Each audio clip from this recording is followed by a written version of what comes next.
Welcome to the Beltway Broadcast, the premier podcast for the workplace learning and talent development professionals of the Association for Talent Development's Metro DC chapter. We've got some great resources in store for you today. Hello, fellow ATDers. I'm Christina Eanes, owner of Eanes Training, as well as a chapter past president and a member of the pod squad here at the Metro DC chapter of ATD. Hey everyone, I'm Stephanie Hubka, and I am the managing partner of Protos Learning. And like Chris, I am also a chapter past president and of course a fellow member of the pod squad. We also have our producer, Halyna Hodges. Now, for this episode, we have an important announcement to make. This will be our last episode hosting the Beltway Broadcast. I know. It's really sad in a big way, isn't it, Chris? Yeah. After 3 years, and believe it or not, over 150 episodes, which feels like a staggering number as I say it. That's a lot of content. We have decided that this is the best time for us to move on in our volunteer roles. We're excited about making some space for some other great initiatives and also an opportunity for the chapter to start to look at some other great types of programming that they're going to be able to bring to you. Yeah. Well, so we thought for our final episode, much like we did at the end of the year episodes, except for a little bit more extended, right? So we want to look at what really has stood out to us over our last 3 years together, volunteering as the chapter's host of the Beltway Broadcast. Yeah. So Stephanie, let's start with you. What are some things you learned in our time together with, let's say it, some amazing guests? Can we start there? I feel like that's probably top of the list for both of us. If I were to take anything at all away, just a single thing from our time together on the Beltway Broadcast, it would be that our industry is absolutely full of brilliant people. Yes. And I mean that with every part of me. I have never been part of an episode where I thought, gosh, I can't use something that somebody has mentioned. I've learned something new with every conversation, with every person who has so graciously given some of their time to share their ideas and their insights. It's been incredible to learn. And this has been one of these spaces I have so looked forward to being part of week after week as we've had an opportunity to learn from people. So for me, top of the list has got to be just the guests, the people that we've had an opportunity to connect with and connect all of you with too through these conversations. And I guess I would also say along those lines, one thing I've learned, and this is a little bit more high level, a little bit more generic, podcasting, as it turns out, is terrific for creating connections. I'm a podcast consumer myself, and I've never really thought of it in terms of what I take away from those listening experiences until I had the chance to host one. I have been really surprised at how connected I have felt to the guests that we have enjoyed talking with, the ideas they've shared, but also with all of you. We've heard an awful lot from our listeners as far as what they're taking away, what they've been excited about. People have sent us emails and notes thanking us for doing this. Building those relationships and connections didn't feel like something you could do through a microphone and a screen. And yet that has probably been one of the coolest things that I've experienced during our time together. And I will also mention one thing too. If any of you have ever been curious about starting a podcast, I highly recommend it if you're looking to develop not just your networks, but your own professionalism. Podcasting, as it turns out, is great for things like public speaking, learning how to filter out some of those ums and ahs from your natural conversation. Chris, I think we've both learned an awful lot about doing that just on our own because it makes editing easier. But I've been amazed just at that personal level, what it's done for my confidence, my ability to think of things to say on the fly. So I offer that that's a takeaway for me. But I would offer that too as a takeaway. If any of you are thinking about whether or not you might like to try podcasting yourself, do it. You'll be amazed at what growth can look like for you. So if I were to give you my top 3, those are probably them. Chris, what about you? What have been some of your takeaways? Same. Just Done. ditto. No. Done. That's fair. That's fair. I get that. Yeah. Well, but building off of the podcasting one, I love that you mentioned growth, because looking back over the last 3 years, and then of course we've had our own podcast Yes. on the side, there has been so much growth. So if anyone is out there looking at, well, I would just say anything that you want to do, but in particular, starting a podcast, thinking about, I mean, like the first podcast that we were doing. Oh my goodness. So is 3 not years ago. like the podcast we're doing before. Yeah. And I think we even both had our own podcast a little bit before We did. that. Yeah. Yeah. But starting out from being highly scripted. Yes. Right. Like, remember when we first had, and of course we had 3 hosts. So we were a little bit more highly scripted. The flow was different for us back then. More coordination behind the scenes. Yeah. Yes. Yeah. And then the growth to having the confidence and being fully present. Yeah. And focused and really showing up curious. Remember, we talked about that in previous episodes too. And it's true. Yes. It is. Yeah. True. And so that growth. So allowing yourself the space to have that growth, knowing that first podcast or that first time you do whatever you're doing is not going to look like well, in this case, 156th, but between both of us under our belt, we've done well over 1,000 podcasts. Oh, easily. Episodes. Yeah. Easily. So lots of learning there. And then, of course, I do want to mention the amazing guests that we've had, much like you had. Halyna is a genius at without getting question. amazing people on this podcast. There's a few actually, because I'm in the, I don't like calling, and we've had that soft skills, essential skills, human skills. Yeah. Right. Yeah. So I'm in that space with my training company. So ones that have really been like, what do we call it? Fangirling. Yes. Oh, wow. We have definitely done some fangirling on this podcast. Yes. So ones that I have absolutely fangirled on. Gosh, let's see. Nancy Duarte, we had an amazing conversation with her about turning data into stories. Oh my She's gosh. an amazing person. She was so great to talk to, right? Yeah. But I love and I know this is also your area, right? So telling stories to connect with others. Oh, absolutely. And the way that she's used data for that in her latest book was amazing. Fascinating. Yeah. What a great conversation. I know. Let's see. Who else? Matt Abrahams. Yeah. With his book, Think Faster, Talk Smarter. Oh, right. I've followed his work for years, and I love, like, the premise is we all put this pressure on ourselves. Yeah. And it's funny because I mention you when I talk about, not by name, but I mention you in some of my classes when we talk about speaking up under pressure. Yeah. And I'm like, there's like 1% of people out there. This is the world according to Chris. 1% of people out there that can just like articulate on the fly, beautiful words, all of that stuff. I have one friend that does that, but most of us aren't like that. They're humans? Really? Yes. They're out there humaning? No, They're fully humaning. agree. Well, and I love his work because the main premise of it is to be able to sound articulate, thinking on your feet. Yeah. It actually requires a lot of preparation. Yes. Yes. And 100% so true. I love that premise, thinking through stuff ahead of time, preparing, practicing, thinking on your feet. So he really brought some stuff to me. Other ones, David McRaney, How Minds Change. That was a great conversation. Candy Weens on overcoming burnout. I had an amazing conversation with Julian Treasure, who talks about how to speak so people want to listen. Yeah. Unfortunately, you were out on I that know, one, but I listened. It was really great. He was great. I mean, he's got like 150 million views of his TED Talks. It's insane. Absolutely. But what I love about his is it's how to talk so people listen is actually listening. So people will listen. Stay in the moment. So absolutely right. Yeah. Exactly. So, I mean, my gosh, I could go on and on because for like 150. We could go through each and every episode probably and pull out. I would honestly, a conservative estimate would be like 3 things that we each learned that we might even be using. All over. And yes, I would say too, there are 2 things that come to mind as you're sharing some of this. And I kind of feel like since this is our last time together, we can assign a little homework, right? Because with our episodes not coming out as regularly or, anymore, I think it's fair to say some of you may have a little bit of time with the void that we are leaving behind. Let me give you a couple of recommendations.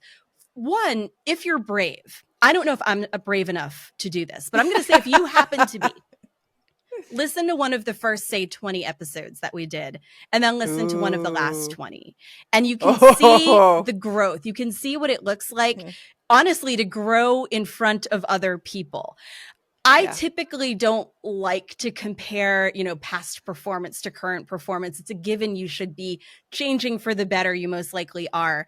But sometimes it's fun to look back at what you've done and see where you are and just celebrate that. So I may be brave enough to do that for us. But if you're curious, and especially if you're thinking, whether it's getting started in podcasting or whether it's getting started in something else, think about what it looks like to start and then end up, not even at the end of the line for you, but just in terms of what growth looks like after 6 months or a year, or in our case, a little more than 3 years.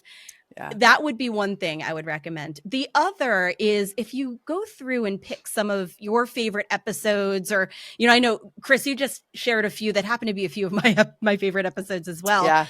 Go through and take another listen. Write down a couple of those things that you might have missed the first time, and think about ways that you might either currently be using some of that advice or some of those ideas or tactics that you heard, or ways that you might want to change your practice now.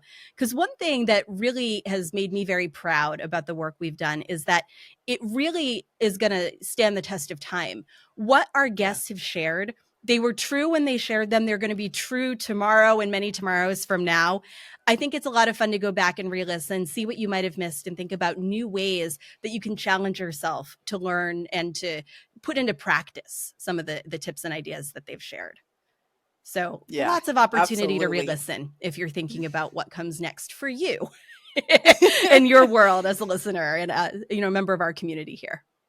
I love it. Only on a Learning Past podcast would you be learning homework. I love, okay, my sad story here is I really do love homework. I think that's where a lot of the good stuff happens. And so it's not out of character for me, but I know some of you are like, oh my gosh, really? Did she just do? Mm-hmm. Yes, I did just do that. And I hope you take us up on it. It doesn't have to be today. Mm-hmm. You've got some time. We're not coming back to Gradio. There you go. So, speaking of free time, Chris, we're about to have a little bit more of that since we're not going to be here hosting episodes anymore. I'd love to hear from you. And I know I may know a little bit about what's coming up next for you, but I think there are going to be people who are curious about what we are going to do with the hours that we are not going to be sharing as far as the podcast goes. What is next up for you? Yeah. Well, I have a feeling actually our answers are going to be very similar. I'm kind of not surprised to hear that, but tell me so I can nod my head. There you go. Well, okay. So first and foremost, I do have several projects for my business that have been on the back burner that will no longer be on the back burner. Good for you. Just to expand business, keep things going. Yep. The other thing is we are collaborating on 2 very specific projects. We are indeed. Yes. So we're doing a pilot very soon on an unconference where we want to bring talent development professionals, seasoned talent development professionals in and talk about what's next in our development, because we've reached that level of expert in our field, essentially. Mm-hmm. What's next? How do we continue growing ourselves? Yeah. Yep. Anything you want to share on that before we get to the next one? I'm so excited about what we're going to be doing with that. One thing I'm going to say too, so we're still in the building phases of some of that work. We do have that pilot that we're going to be running. We do have some big plans and ideas. If you're curious, you want to learn more, reach out to either or both of us on LinkedIn. We're happy to keep you posted on some of this. We can't guarantee we're going to have great information up front since we really are building this and still kind of in those early stages. But if this sounds exciting, if you are in that part of your career where you're thinking, I feel like I've reached a level of expertise and I'm looking for more, we'd love to hear from you. We'd love to keep you posted on some of that work. I know I mentioned connections earlier. They're so important, and staying connected to all of you is certainly a highlight for us. So feel free to connect with us and reach out. Absolutely. Well, and the other project we're collaborating on, and dare I say, right now, it's going to be done by the end of 2024. I think you can say that. Okay. Let's add that to the list. Absolutely. It's a priority we'll add now. it to the list. There we go. Now. So with our experience of combined, well over 1,000 episodes, hosting ourselves, co-hosting, etc., podcasting in the talent development field, doing presentations at ATD's annual ICE conference. Yeah, we are going to turn all of that into a book. Yes, we are. Yes. It feels like a book announcement. It kind of is. We don't have one to offer you right now, but we're going to. We are now accountable. We're in the writing phase at this point. We're doing our content organization. We have a lot of this. And a lot of you have been part of what the genesis of this book has been for us.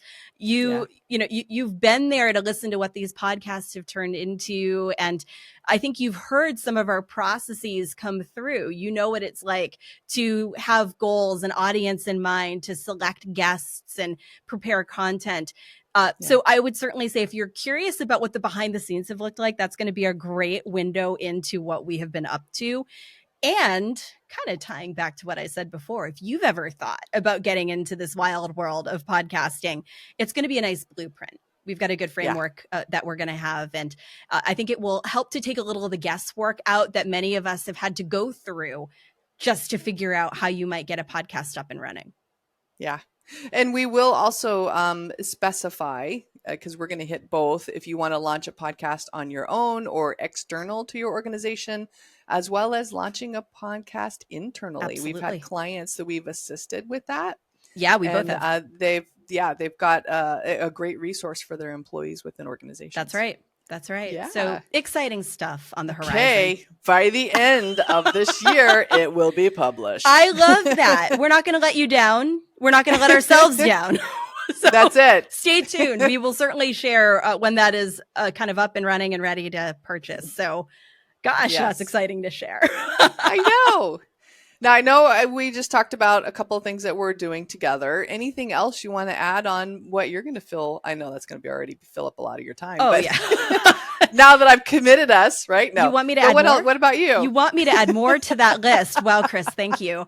Aside from work, just the wild world of consulting, some of the projects I've been working on, I have a travel website that I've been running for 10 years with my husband, and we've got some big plans for that, including a couple of book ideas, no timeline confirmations. 2024. No, I'm kidding.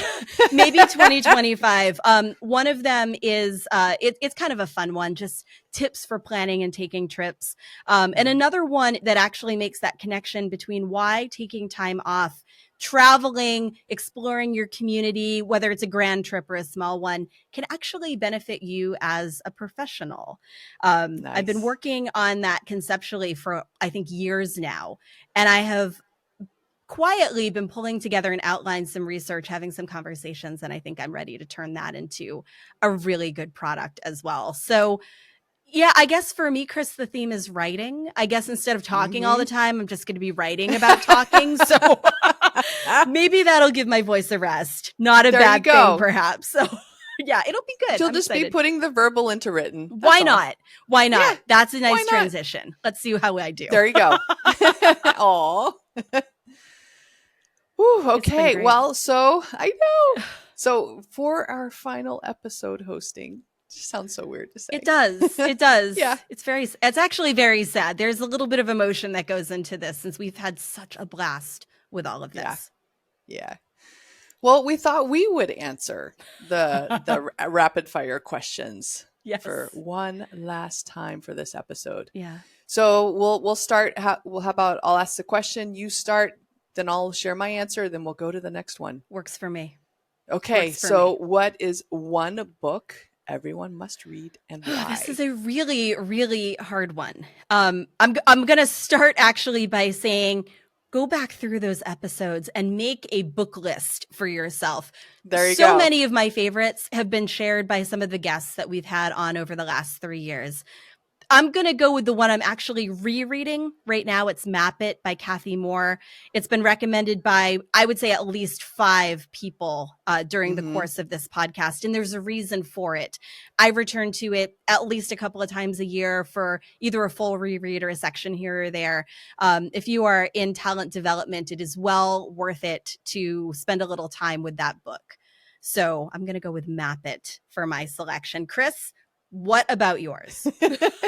Well, okay, being in the human skills space again, this was really hard because I read 1, sometimes 2 books a week. Yeah. Oh, I believe it. If I can. I believe it. Yeah, if I can. But the basis, I think, for humaning is self-awareness. Yeah. And so I was trying to think, okay, what would be like the most foundational thing that I could share with folks? So I thought this book by Tasha Eurich, Insight, The Surprising Truth About How Others See Us, How We See Ourselves, and Why the Answers Matter More Than We Think. Ooh. So Tasha Eurich, Insight. All right. An amazing resource. So is her website, her newsletter. She shares her research on self-awareness and how most of us think we're self-aware, but only 10 to 15% of us are truly self-aware, so much that they're called self-aware unicorns. Oh, wow. Okay, you've piqued my interest. There you go. You've definitely piqued my interest. Gosh, I'd never really thought about the fact that you might think you're self-aware, but you're not. Maybe that's not true. Maybe I've encountered a few people who are definitely in that category before. Yeah. But it's so easy to spot it in others. Not so much in ourselves. A space we can probably all use some work ourselves. Yes, we are all works in progress. Yes. Good choice. Oh, I'm excited to check that one out. Okay, second question. What is one tool you can't live without? That's an easy one for me. Actually, it's not always an easy one, but the one I have been so happy to have in my life recently is an app called Todoist. I use that to build everything from to-do lists to planning boards. They have that functionality now. One thing I use to keep myself productive, and it's more of a mental thing than anything else. Every morning, I like to get 3 things done before 9 o'clock. So the day before, I select 3 easy tasks. It might be responding to an email or developing a quick, brainstorming list or something like that. 3 things I know if I think back on my day, I'm going to be very happy I got those done. Those are always on the very top of my Todoist list. And for me, that app has kept me focused and productive for, I think, years now. So that's my favorite. That's what I'm going with. How about you, Chris? So this is another hard one to choose. Right? I have my task list right here on my my left screen. I do too. It's right there. It's open. Left. Yeah. Yes. But you know what? I almost have to think. So going with my gut response, it's my tennis racket. Oh, wow. I love that. That is just very on brand for you, I think, since I know you so well. That's a good one. Yes. I love my tennis for so many different reasons, mental, physical. I love combating people on the tennis court. Little competition. I get it. Competition. I get it. I love it. I love it. Yeah. Yeah. Okay. So what is the best piece of advice you've ever been given? No, this one's hard too. This is really hard, and I'm actually gonna take a play on this a little bit. I don't know if I could come up with the singular best piece. I'm gonna go with the best piece of advice that I've been given recently. There you go. I was having a conversation with a colleague of mine who was going through some difficult things at work, just, a rough transition between managers, and it wasn't great. Yeah. And she said something that stuck with me. She made a comment. She kind of laughed it off and said, well, we got to have fun anyway. And I love that. And that's my advice. That's what I took away from that conversation with her. And I think that would be what I would offer for all of you. Bad days are going to happen. Challenges are going to arise. Things are going to go wrong. Have fun anyway. Find a little joy anyway. It's not always going to be easy to do. But take a moment to find one thing that's going to excite you or encourage you or inspire you, and have a little fun. So that's mine. Have fun anyway. Oh, I love it. Fun. I think fun is my favorite word ever. One of my values is joy, and fun Yes. is kind of a driver for joy for me. So I just, the more I think about it, the more I realize that needs to be kind of part of my ethos or something. Just have fun anyway. I highly recommend it. What about you? Our last best piece of advice for the Beltway broadcast, Chris. It's a lot of pressure. I'm sorry. It's a lot of pressure. You are going second. So what do you got? Well, so I think another foundational. Yeah. It's all about foundational Isn't today, it, right? Though? So I think another foundational one, particularly for me, and I would guess most humans, is get sleep. Get enough sleep. It's so important. It sounds so basic, but I bet we've got at least a few people out there who are yawning as they are listening to us because they're tired because they didn't sleep enough last night. You're right. You're right. Yeah. That is foundational. Yeah. That is wonderful advice. Foundational. I guarantee everyone can take that at some point in time. That's good. That's good. I really like that. Oh. Well, so in our final moments, I thought we could each share our final comments on this whole experience that we've had. And I love for you to go last since you are so articulate and eloquent with your words. That'll give me a second to think. No pressure. Lead us off. So I do definitely want to say I am so grateful for the insights we've exchanged as co-hosts and just the fun that we've had. And really the inspiring guests, that we had mentioned earlier, all of them, who've graced us with their wisdom. Yeah. And then, of course, to our community, I want to thank you for tuning in and making us a part of your growth journey, just as you've been a part of ours, right? Your enthusiasm and commitment to learning. Really, it's been the basic, the foundation, we'll go with foundation, right, of our success. And I look forward to hearing about the continued growth within the Metro DC ATD community that each of you have, the wonderful ways that you are going to contribute to the future of talent development. So thank you for listening. Keep learning and keep making a difference. And I'm going to cry. I feel like I could too. That was so beautifully said. I don't know what you're talking about with words. That was perfectly said. I just kind of want to say ditto myself now and just echo all of that. Gratitude is really top of the list for me. And I think the three things I would say, first of all, gratitude to Halyna, who has been just the backbone of this journey. She has talked with so many of our guests and got them scheduled and made sure that their topics were well aligned to what's going on with all of us in talent development. I just could not bear understating the work that she has done and all that she has offered to this podcast. Absolutely. So Halyna Hodges is our favorite rock star, just an incredible human being and just an incredibly hard worker. So that's my first bit of gratitude. I think my second one certainly is to all of you for your enthusiasm over this, for being part of this journey. And I think that ties into my third bit of gratitude, which is thank you for your time. Time is the one thing we're not getting back. We can restore so much of what we do, but not our time. Many of you have been with us since the very beginning of this journey, or you've gone back and you've listened to episodes because you got started in the middle and you wanted to see what you missed. To give us 20 to 30 minutes of your week so consistently means more than you could possibly know.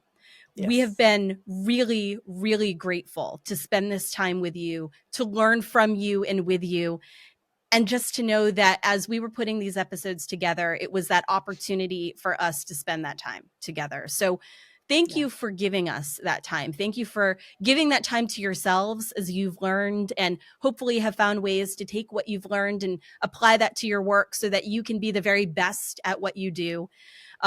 And the final thing I will say is that I am really grateful to Metro DC ATD for giving us this opportunity. I am truly, truly blessed in my life to have been able to be part of this chapter. I mean, Chris, we've both been part of this for 10 years now, in various leadership roles and, most recently with the podcast. It's an incredible opportunity. So I'm really grateful to the chapter. And I certainly hope that all of you stay connected to the chapter, find some of the great programs that they're doing, find opportunities to volunteer yourselves. One of the best ways that you can give back to yourself while you give back to the community too. So lots of gratitude from me as we wrap up. See, I knew you could close it out well. I hope I did. But all of it comes from the heart, I promise. Oh, there we go. Okay. Many thanks to our community for listening over these last 3 years. And of course, you know what's coming. Before you go, our producer, Halyna Hodges, would like to share her final thoughts as well. Are you interested in learning more about the Metro DC chapter of ATD or following us on social media? Go to dcatd.org and click on About. Follow the Metro DC chapter of ATD on LinkedIn today.